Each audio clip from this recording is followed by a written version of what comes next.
Assalamualaikum warahmatullahi wabarakatuh. Selamat pagi Mbak Salis. Pagi. Perkenalkan, nama saya Rizkiatus Solihah. Saya memilih Mbak Salis sebagai narasumber itu karena rumahnya dekat sekali dengan musola yang ditempati buat anak untuk mengaji. Nah, karena di sini saya mengambil tema peran guru ngaji dalam meningkatkan spiritual anak. Nah, itu kan menurut saya itu termasuk ke pendidikan, masuk ke pendidikan juga, soalnya kan eh, apa, spiritual, karakter itu juga ada di dalamnya, di situ juga dibentuk di dalam musola itu. Nah, seperti itu. Kalau boleh saya tahu, ada berapa anak sih yang ngaji di musola Embung Barat Tengah ini? Ya, insya Allah itu sekitaran 15 sampai 20. Kan musola di sini di Embun Barat Tengah bukan hanya satu-satunya, tapi masih ada musola-musola yang lain. Berarti di sini nih ada musola-musola Musola yang yang lain. lain. Oh, seperti itu. Kegiatannya biasanya dimulai dari jam berapa sampai jam berapa sih? Ya, kegiatannya itu sebelum azan maghrib itu biasanya anak-anak sudah datang, tapi itu sebagian nanti selesainya itu kalau sudah sholat isya sama zikir itu sudah pulang, yang enggak pas netep pulang itu jam berapa, intinya kalau sudah sholat isya sudah zikir pas pulang gitu. Oh, kegiatannya di sana apa saja? Kalau kegiatannya itu kan kalau anak yang datang bulan itu azan, terus zikir, setelah itu sholat maghrib berjamaah, setelah sholat maghrib berjamaah itu anak-anak itu pas zikir, setelah zikir sholat sunnah ba'da maghrib, dan setelah itu ngaji itu ustadzahnya satu persatu. Nah, biasanya sebelum sholat isya, sebelum azan isya atau sampai azan isya itu anak-anak sudah selesai ngaji semua, dan setelah itu langsung azan isya dan sholat, setelah sholat zikir dan terus pulang. Seperti itu ya. Usianya biasanya yang mulai ngaji itu usia berapa? Apakah ada batasannya? Kalau udah SMP tuh nggak boleh ngaji di sini, kalau udah lulus SD tuh nggak boleh ngaji di sini, atau emang tergantung anaknya? Maksudnya anaknya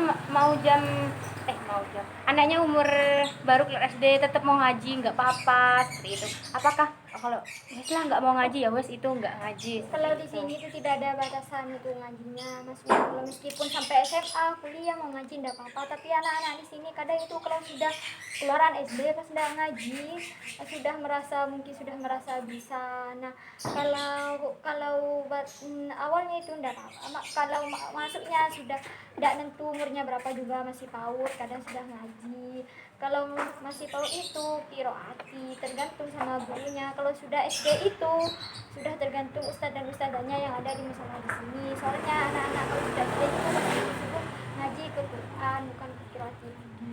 Oh, berarti kalau tingkatan ngajinya itu tergantung kelas, tergantung kelasnya. Kalau PAUD biasanya ngaji kiroati. Iya. Kalau Kelas SD itu sudah baru Quran. pindah ke Al-Quran seperti itu. Kirain berarti nggak ditentukan dari masalahnya ya, ditentukan oleh sekolah paginya seperti itu.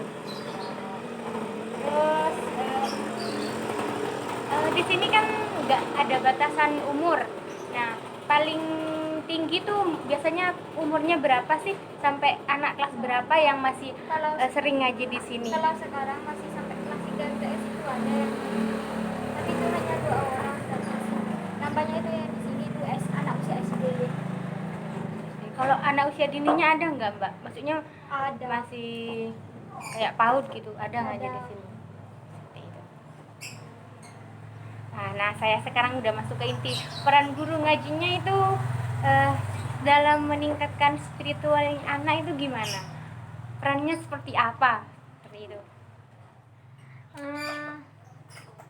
Kalau perannya itu ya menanamkan nilai spiritualnya itu, dan dalam mengaji, dalam hal sholat. Anak-anak itu kan kalau sholat masih kebanyakan anak-anak itu tidak sholat beneran, maksudnya sholat sambil main-main. Nah, dari situ guru ngaji itu sudah menanamkan sikap spiritualnya, kalau sholat itu tidak boleh main-main, tapi harus serius, karena itu kalau sholat itu menyembah gitu, menyembah Allah gitu, sudah ditanamkan nilai spiritualnya dari situ. Nah kadang itu juga ditanamkan melalui suatu cerita atau melalui tindakan langsung, contoh langsung dari ustadz dan ustadzah yang di sini. Jadi kadang malam ini bercerita seperti itu kegiatannya, atau malam ini belajar sholat, atau malam ini kita Itu kalau sudah baca juz amma seperti dan itu. itu Enggak. kalau Enggak ada sudah jadwalnya. iya tidak ada jadwalnya, tergantung ustadz di sini. Kalau sudah merasa anak-anak itu sudah banyak yang main-main sholat, itu dikasih contoh sholat yang benar. Nah kalau cerita itu kalau apa ya, kalau ada kesempatan untuk bercerita diceritakan suatu cerita yang bisa diambil ibrahnya. Nah kalau ngaji juz sama itu biasanya kalau sudah nggak ada ustadz reginya itu kan biasanya rame anak-anak itu ngaji bersama juz amma, tergantung situasi dan kondisinya. Kegiatannya itu bisa diganti dengan kegiatan lain kalau lagi ada sesuatu yang tiba-tiba seperti itu. Jadi kayak ustadznya lagi keluar, jadi bisa diganti dengan kegiatan ini. Berarti bisa autodidak ya. Terima kasih Mbak Salis. Sama-sama. Saya